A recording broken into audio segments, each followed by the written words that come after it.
Thank you, President Osmani, for your statement, and I'm honored to join you and my colleagues from the U.S. Embassy and from our USAID mission in particular here with you today. The agreement that President Osmani and USAID Mission Director Eileen Devitt just signed will, as the President said, provide nearly $34.5 million in additional U.S. development assistance for the people of Kosovo. Now, it's been 25 years since the United States first began providing this kind of assistance to the people of Kosovo. And in that time, we've given more than $1 billion to support the Kosovan people. Over the years, this assistance from the American government and from the American people has supported the establishment and effective operations of local government as well as central government ministries, helped Kosovan businesses grow and compete successfully in the global economy, enhancing prosperity for all Kosovans, strengthened independent media, enhanced energy security, as well as many other things.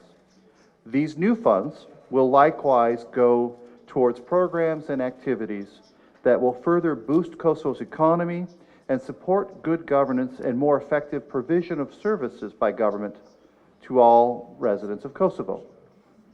We believe this will in turn help Kosovo integrate further into European markets and move the country closer to Euro-Atlantic institutions like the European Union, which is of course a goal we all share. The American people are proud and honored to provide this support. Now, before I conclude, I do think it's important to address one issue that some have told us they find slightly confusing.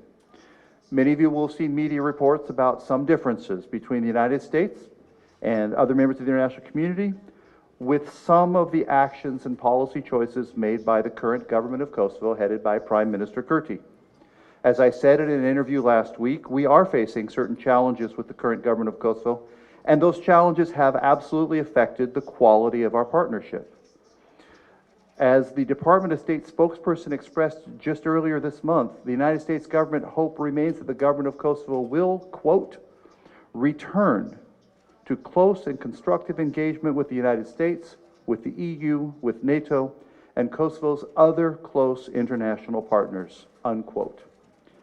Now that said, while some of our areas of cooperation with the current government of Kosovo remain less positive than we had hoped, the commitment of the United States of America to the people of Kosovo is as ironclad and as firm as it has ever been. Today's event and the conclusion of an agreement to provide nearly $34.5 million in additional development assistance for the people of Kosovo to support economic growth, provision of good governance, integration into Europe, I believe clearly underscores that point. However, I do have to acknowledge that this commitment to the people of Kosovo does not necessarily apply to any particular government or to any particular government's policy choices or actions. Thank you very much. Të nderuar gazetarë, me kaq e përmbyllim këtë konferencë për media.